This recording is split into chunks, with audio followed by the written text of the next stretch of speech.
ওম শান্তি। আজ 18ই জুন 2026 আমরা সবাই বাবার অমূল্য মধুর মহাবাক্য শুনব। ওম শান্তি। মিষ্টি বাচ্চারা অতীন্দ্রিয় সুখের অনুভব করার জন্য সদা এই স্মৃতিতে থাকো যে আমরা কার বাচ্চা। যদি বাবাকে ভোলো তো সুখ গুম হয়ে যাবে। আজকের প্রশ্ন, বাবাকে পাওয়ার স্থায়ী খুশি কোন বাচ্চাদের থাকে? উত্তর, যে বাচ্চারা একজনের সাথে সব সম্বন্ধ জুড়েছে, যে বাবার ইয়াদে থাকার পরিশ্রম করে, কোনো দেহধারীকে ইয়াদ করে না, তারই স্থায়ী খুশি থাকে। যদি দেহধারীর ইয়াদ হয় তো খুব কান্না করতে হবে। বিশ্বের মালিক যারা হবে তারা কখনো কাঁদবে না। ওম শান্তি। বাবা বলে, মিষ্টি বাচ্চারা তোমরা বেহাদের বাবার বাচ্চা, এটা ভুলো না। এটা ভুলবে তো নিজেকে কাঁদাবে। ছি ছি, দুনিয়ায় বুদ্ধি চলে যাবে। বাবার ইয়াদে থাকলে অতীন্দ্রিয় সুখে থাকবে। এই সুখ বাবাকে ভুলে গেলে গুম হয়ে যাবে। প্রত্যেক সেকেন্ড মনে রাখা উচিত যে আমরা বাবার বাচ্চা, না হলে নিজেকে কাঁদিয়ে ফেলবে। সব ভগবানের বাচ্চা হয়। সবাই বলে, হে বাবা, হে পরমপিতা পরমাত্মা, রক্ষা করো। কিন্তু বাবার থেকে রক্ষা কখন হয় এটা কেউ জানে না। সাধু সন্ত কেউ জানে না যে বাবার থেকে আমরা মুক্তি, জীবন মুক্তি কখন পাব। কারণ ভগবানকেই কোনায় কোনায় বলে দিয়েছে। এখন তোমরা বাচ্চারা বেহাদের বাবাকে জেনে গেছো। মোস্ট বিলাভেড বাবা হয়, এর থেকে প্রিয় জিনিস আর কিছু হয় না। এমন বাবাকে না জানা খুব বড় ভুল হয়। শিব জয়ন্তী কেন পালন করে ও কে হয় এটা কেউ জানে না। বাবা বলে, তোমরা কত বেসামাজ হয়ে গেছো। মায়া রাবণ তোমাদের কি বানিয়ে দিয়েছে। এখন তোমরা বাচ্চারা জানো এটা আমার জন্মভূমি হয়।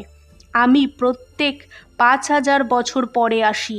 ওরা বলে যে 40,000 বছর পরে যখন এই কলিযুগ পুরো হবে তখন আসবে।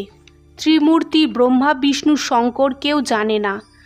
ব্রহ্মা কি করে গেছে, বিষ্ণু আর শঙ্কর কি করে, কোথায় থাকে কিছুই জানে না। একদম ঘোর অন্ধকারে আছে। বাবা হলো রচয়িতা। ওনার এটা কত বড় রচনা, কত বেহাদের নাটক। এখানে বেহাদের মানুষ থাকে।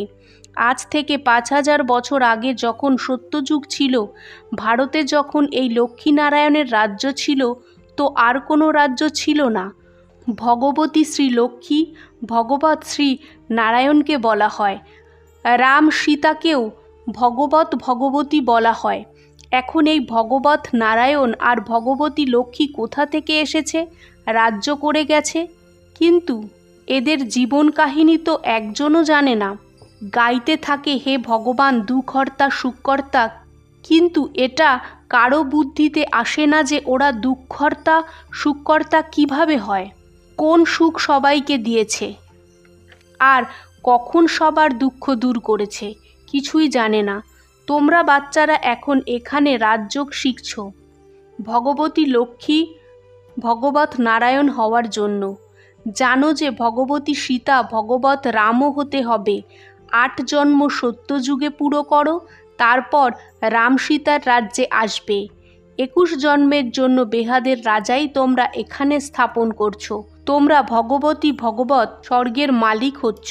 স্বর্গ কোনো আকাশে নেই, এটাও কেউ জানে না স্বর্গ কোথায়। একদমই তুচ্ছ বুদ্ধি হয়। বলে মোরে স্বর্গে গেছে, কিন্তু কিছুই বোঝে না। আচ্ছা, সব খ্রিস্টান বৌদ্ধ সবাই কি হেভেনে যাবে? ওরা পরে এসে নিজের ধর্ম স্থাপন করে, তাহলে ওরা কিভাবে স্বর্গে আসবে? স্বর্গ কাকে বলে এটাই তোমরা জানো না। সন্ন্যাসীরা বলে জ্যোতি জ্যোতিতে মিলে গেছে, কেউ বলে নির্বাণ ধামে গেছে। নির্বাণও তো একটা লোক হয়, তাই না? ওটা তো থাকার জায়গা যেখানে বাণী নেই, আওয়াজ নেই। তো জ্যোতি জ্যোতিতে মিলে যাওয়ার কথাটা হয় না, কারণ জ্যোতি জ্যোতিতে মিলে গেলে তো আত্মাই শেষ হয়ে যাবে, খেলাই শেষ হয়ে যাবে। এই ড্রামা থেকে কোনো আত্মা ছেড়ে যেতে পারে না। কেউ মোক্ষকে পায় না। না জীবন মুক্তির অর্থ বোঝে, না আত্ম পরমাত্মার অর্থ বোঝে। বাবা বলে, তোমাদের চেহারা তো মানুষের মতো, যেটা এই দেবতাদেরও ছিল। সত্যযুগে দেবতা ছিলে, ওদের 2500 বছর রাজ্য চলেছে, বাকি 2500 বছরে আর সব ধর্মের লোকেরা আসে। 5000 বছরের বদলে বলে দেয় 1,00,000 বছর, কল্পবৃক্ষের আয়ু হয়। কিন্তু তোমাদের কথা বোঝার জন্য আসবে না, আসবে তারাই যারা কল্প আগে এসে বুঝেছিল। প্রথমে বোঝাতে হবে, এক হলো হাদের সন্ন্যাস। সন্ন্যাসীরা ঘর ছেড়ে গিয়ে জঙ্গলে থাকে। প্রথম প্রথম ওরা শতপ্রধান ছিল, তারপর এখন তমপ্রধান হয়েছে, তো জঙ্গল ছেড়ে ফিরে এসে বড় বড় মহল বানিয়েছে। এই সন্ন্যাসীরাও পবিত্রতার আধারের ওপর ভারতকে অবশ্যই থামিয়েছে, ভারতের সেবা করেছে। হতো না তো ভারত একদম বিকারে জ্বলে মরত, পতিত হয়ে যেত। এটাও ড্রামা বানানো আছে। এই দেবতাদের যখন রাজ্য ছিল তখন ভারত কত ধনী ছিল, এদের কত বড় বড় হীরে জহরতের মহল ছিল। ওগুলো সব কোথায় গেল? সব নিচে চলে গেছে। লঙ্কা আর দ্বারিকার জন্য বলে সমুদ্রের নিচে চলে গেছে, এখন তো নেই। সোনার মহল সব ছিল, তাই না? যদি মন্দিরে হীরে জহরত লাগাতে পারে তো ওখানে কি হতে পারে? তোমাদের কত খুশি হওয়া উচিত।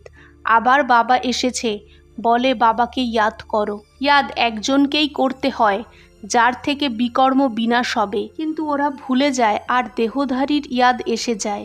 দেহধারীদের ইয়াদ করলে তো কোনো লাভ হবে না। বাবা বলে, মামে কম ইয়াদ করো, কোনো দেহধারীকে ইয়াদ করো না।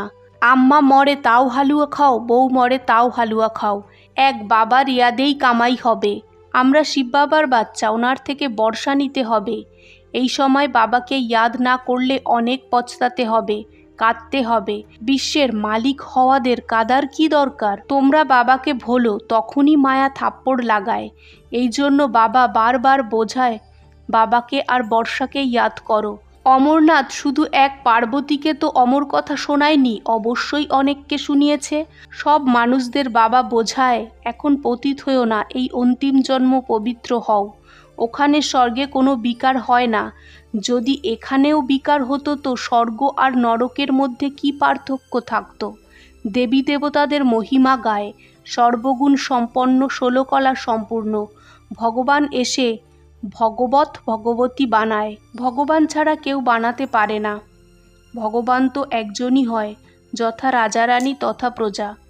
ব্রহ্মার আত্মাকেও বাবা বোঝায়। শিব বাবা পুনর্জন্মে আসে না, ব্রহ্মা বাবার এটা 84 জন্ম। শিব বাবা একবারই আসে বিশ্বকে পবিত্র বানানোর জন্য, আমাদের রাজযোগ শেখায়। বাবা তোমাদের বোঝায়, আমি এনার মধ্যে প্রবেশ করেছি, ও 84 জন্ম ভোগ করে এসেছে, এখন এনার অনেক জন্মের শেষ জন্ম এটা। এখন আমি নিরাকার হই, তো কিভাবে এসে বাচ্চাদের রাজযোগ শেখাবো? প্রেরণাতে তো কিছু হবে না। শ্রীকৃষ্ণ ভগবানুবাচ তো হতে পারে না, ও কিভাবে আসবে? ও তো হয়ই সত্যযুগের প্রিন্স। 16 কলা সম্পূর্ণ, তারপর ত্রেতায় হয় 14 কলা সম্পূর্ণ। তাহলে দাপরে শ্রীকৃষ্ণকে কিভাবে নিয়ে গেছে? ওনার তো প্রথমে আসা উচিত। বাবা বোঝায়, প্রথমে বাবাকে ইয়াদ করো।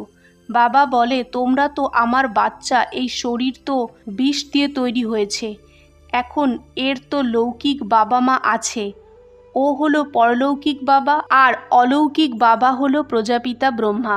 এই বাবার হওয়া কোনো মাসির ঘর না, টাইম লাগে। ইয়াদে থাকা খুব পরিশ্রম হয়। কেউ 50 বছর জ্ঞানে থেকেও সারাদিন বাবাকে ইয়াদ করে না, এমনও আছে।